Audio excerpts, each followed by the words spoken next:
Hello dear friends, myself Som Prakash. और building material की इस लेक्चर सीरीज में जो चैप्टर हमारा स्टोन चल रहा है, फर्स्ट चैप्टर, उसमें मैं प्रीवियस वीडियो में आपको रॉक्स के इंट्रोडक्शन के बारे में और रॉक्स के जो इग्निस रॉक के बारे में मैं पढ़ा चुका हूँ। आपको जो भी जियोलॉजिकल क्लासिफिकेशन मैंने किया था उसमें 3 टाइप के क्लासिफिकेशन बताए थे मैंने: जियोलॉजिकल क्लासिफिकेशन, फिजिकल क्लासिफिकेशन और केमिकल क्लासिफिकेशन। तो पिछले लेक्चरों में मैंने जियोलॉजिकल क्लासिफिकेशन आपको पढ़ा चुका हूँ। आज इस लेक्चर में हम पढ़ेंगे रॉक्स का physical classification. Physical classification of rocks क्या होता है? जैसे जो भी रॉक्स होती है, जो हम विजुलाइज करते हैं, जैसे जो हम आँखों से देखते हैं कि रॉक्स दिखती कैसी है, उसके बेस पे जो क्लासिफिकेशन किया जाता है उसको बोला जाता है फिजिकल क्लासिफिकेशन। तो फिजिकल क्लासिफिकेशन 3 टाइप के आते हैं, 3 टाइप में डिवाइड करते हैं इनको: स्ट्रैटिफाइड रॉक्स, अनस्ट्रैटिफाइड रॉक्स और फॉलिएटेड रॉक्स। स्ट्रैटिफाइड रॉक क्या होती है? स्ट्रैटिफाइड रॉक्स वो होती है जिसको प्लेन ऑफ क्लीवेज या जो जिस पे वो बनी हुई होती है ना, जिसको उस पे हम अलग कर सकते हैं। जैसे आपने देखा होगा सेडिमेंट्री रॉक, मैंने बताया था कि सेडिमेंट्री रॉक कैसे बनती है। वो लेयर्स टू लेयर्स के रूप में, जैसे जैसे उसके पार्टिकल जो सेडिमेंट होते जाते हैं, वाटर के जो पार्टिकल होते हैं, जैसे सेडिमेंट्री रॉक्स क्या होती थी, जो भी वाटर था जहाँ उसकी स्पीड जो है स्लो हो जाती थी उसके जो पानी, जिस वाटर जिसको भी बहा के लेके आ रहा है अपने साथ में, जो भी जो रॉक्स के छोटे छोटे पार्टिकल हैं, वो लेयर्स टू लेयर्स क्या होते जाते थे, वो अलग होते जाते थे। एक लेयर में वो सेट होते जाते थे। वो उससे क्या है, हमारी परत दर परत जो जमती जाती थी, लेयर टू लेयर जो सेटलमेंट होता था, उससे हमारी सेडिमेंट्री रॉक्स का फॉर्मेशन होता था। तो वही जो सेडिमेंट्री रॉक्स होती है वही एक स्ट्रैटिफाइड रॉक्स ही होती है ना, क्योंकि सेडिमेंट्री रॉक ही क्या होती है, वो लेयर्स के रूप में बनी हुई होती है। तो स्ट्रैटिफाइड रॉक्स क्या होती है? ऐसी रॉक्स जिसको देखने पर उसको परतों के रूप में हम देख सकें, जिसकी लेयर टू लेयर हम अलग देख सकें, ऐसी रॉक्स को बोला जाता है सेडिमेंट्री रॉक्स, है ना। तो जितने भी सेडिमेंट्री रॉक्स के जो भी एग्जांपल हैं, जैसे लाइमस्टोन है, सैंडस्टोन है, लिग्नाइट है, चॉक है, लेटराइट है, ग्रेवल है, तो ये सारे सेडिमेंट्री रॉक्स के जो भी एग्जांपल होंगे वो सब क्या कहलाएंगे? स्ट्रैटिफाइड रॉक्स के अंतर्गत आएंगे। ठीक है। ऐसी रॉक्स जो उसको हम लेयर्स के रूप में देख सकते हैं, है ना, या उसके प्लेन ऑफ क्लीवेज पे उसको हम स्प्लिट कर सकते हैं, 2 पार्ट में इसको अगर हम काटना चाहें तो 2 पार्ट में उसको निकाल भी सकते हैं। ठीक है। तो ऐसी रॉक्स को क्या कहते हैं? सेडिमेंट्री रॉक्स या स्ट्रैटिफाइड रॉक्स के अंतर्गत आती हैं ये चीज़ें। ठीक है। तो मोस्टली जितने भी सेडिमेंट्री रॉक्स हैं सब स्ट्रैटिफाइड रॉक्स ही होती हैं। तो एग्जाम्पल ये वाले याद कर रख लेना। तो ये पूछा जाता है कि सेडिमेंट्री रॉक्स फिजिकली कैसी होती है, तो वो स्ट्रैटिफाइड होती है या लेयर्स के रूप में देख सकते हैं। दूसरा आता है अनस्ट्रैटिफाइड रॉक्स। अनस्ट्रैटिफाइड रॉक्स मतलब, जैसे स्ट्रैटिफाइड में क्या होता है, लेयर्स होती थी, अन का मतलब क्या हो, उसमें लेयर्स नहीं होती हैं। तो ऐसी रॉक्स जिसको देखने पर जिसमें क्या है, लेयर्स ना दिखाई दें। ठीक है।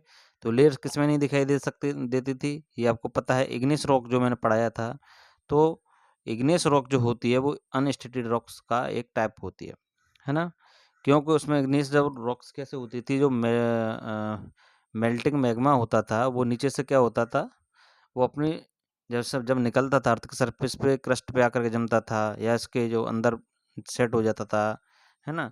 तो वो होता था, वो पिघला हुआ रहता था, लिक्विड फॉर्म में रहता था। वो जाके जब सेट होता था तो वो लेयर्स के रूप में सेट नहीं होता था, वो एक सॉलिड स्ट्रक्चर के रूप में मतलब सेट होता था, सॉलिड, नॉट लेयर्स, है ना। तो जो सॉलिड स्ट्रक्चर बनता था वो इग्निस रॉक में बनता है। ठीक है। इसमें लेयर्स नहीं होती हैं। तो इग्निस रॉक्स जो होती है वो अनस्टेटेड रॉक्स का एक टाइप होती है। तो ऐसी रॉक्स जिसको हम लेयर्स के रूप में नहीं देख सकते हैं, है ना, नहीं दिखाई देती हैं, या जिसको काटने पर उसमें लेयर्स ना दिखाई दें, ना ही अलग कर सकें, तो ऐसी रॉक्सों को बोला जाता है अनस्ट्रेटिफाइड रॉक्स बोला जाता है। और अनस्ट्रेटिफाइड में इग्निस रॉक्स आती है, और इग्निस रॉक के जो भी एग्जांपल होंगे वो सब अनस्ट्रेटिफाइड रॉक्स माने जाएंगे। ठीक है, फिजिकली। तो एग्जांपल कौन कौन से पढ़ाए थे मैंने? इग्निस रॉक में ग्रेनाइट है, डोलेराइट है, ट्रैप है, बसाल्ट है ना। ये सब एग्जांपल किसके थे? इग्निस रॉक्स के थे। जिसमें ग्रेनाइट कैसे बनता था, जो अंदर जो सबसे अंदर पृथ्वी के अंदर का जो अर्थ के अंदर का जो पॉइंट जहाँ से वो निकलना स्टार्ट करता था मैग्मा, मेल्टिंग मैग्मा निकलना स्टार्ट होता था, अगर वो अंदर ही सेट हो जाता तो वहाँ पे बनता था ग्रेनाइट, है ना। और ऊपर थोड़ा सा ऊपर आता था शैलो डेप्थ में, तो वहाँ पे बनता था डोलोराइट, और ऊपर जो टॉप सरफेस में आता था अर्थ के सरफेस पे, उसमें बनते थे ट्रैप और बसाल्ट, है ना। जैसे मैंने पढ़ाया था, है ना, कि इग्निस रॉक्स में इंट्रूसिव और एक्सट्रूसिव, ऊपर वाली और अंदर वाली। तो सबसे अंदर वाला जो रहता था वो प्लूटोनिक रॉक्स होता था, और बीच में जो कम शैलो डेप्थ रहता था वो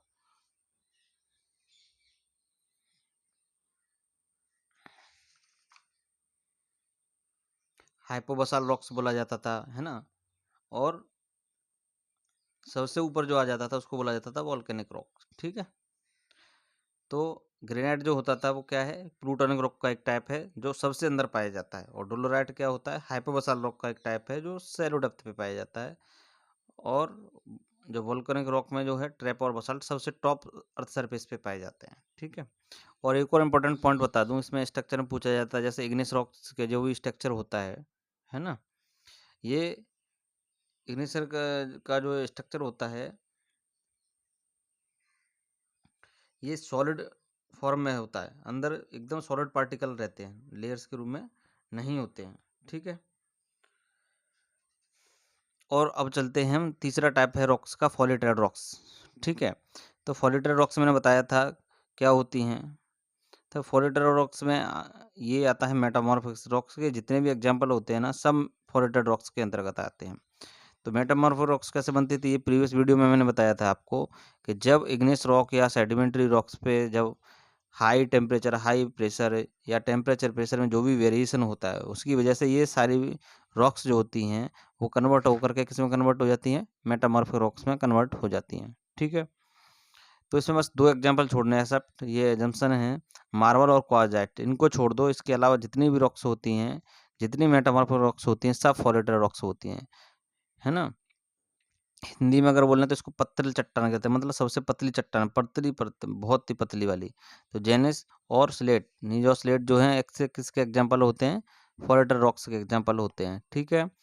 तो इस वीडियो में हमने पढ़ा फिजिकल क्लासिफिकेशन ऑफ रॉक्स, जिसमें हम 3 टाइप बताए, स्ट्रेटिफाइड, अनस्ट्रेटिफाइड और फॉरेटेड रॉक्स। आपको क्या याद रखना है, स्ट्रेटिफाइड में लेयर्स के रूप में दिखाई देंगी। जब भी आप टूरिज्म पे जाते हो, कहीं विजिट करने जाते हो, अगर पहाड़ियों को देखोगे या नदियों ने काट दिया होता है, तो उसको जब उसका क्रॉस सेक्शन आप देखोगे ना, कटा हुआ पूरा जो है ना, तो वो पूरा आपको लेयर्स के रूप में दिखाई देगा, ठीक है। तो वो उसको बोला जाता है स्ट्रेटिफाइड रॉक्स, है ना। और सारी सेडिमेंट्री रॉक्स भी सब स्ट्रेटिफाइड रॉक्स के अंतर्गत आती हैं। ऐसे इग्निस रॉक्स जो होती है, इग्निस रॉक के जो भी एग्जांपल होते हैं वो सब अनस्ट्रेटिफाइड रॉक्स में आती हैं, क्योंकि अनस्ट्रेटिफाइड रॉक्स में क्या होती है, कोई लेयर्स नहीं होती हैं। और इग्निस रॉक जो बनती है वो मेल्टिंग मैग्मा से बनती हैं, उनका जो मेल्टिंग मैग्मा जब ठंडा होकर के इकट्ठा होता है, सेट हो जाता है, तो वो लेयर्स के रूप में सेट नहीं होता है, ठीक है। तो इग्निस रॉक के एग्जांपल ग्रेनाइट, टोलेराइट, बेसाल्ट, ट्रैप, ये सब अनस्ट्रेटिफाइड रॉक्स के टाइप हैं। और फॉलिटेड रॉक्स में जो भी आते हैं, ये मार्बल और क्वार्जाइट को छोड़ दें तो सारे एग्जांपल मेटामॉर्फिक रॉक्स के वो किस में आते हैं, फॉलिटेड रॉक्स में आते हैं। तो ठीक है दोस्तों, मैं आशा करता हूँ ये वीडियो आपको पसंद आई होगी। अगर पसंद आती है तो इस वीडियो को ज़्यादा से ज़्यादा शेयर करें अपने दोस्तों में, और लाइक ज़रूर करें। और इस चैनल को, सिंबल ऑफ नॉलेज चैनल को सब्सक्राइब करना मत भूलिए, ठीक है। अगली वीडियो में हम जल्दी मिलेंगे लास्ट वाला क्लासिफिकेशन लेकर के, केमिकल क्लासिफिकेशन ऑफ रॉक्स। तब तक के लिए जय हिंद, बाय।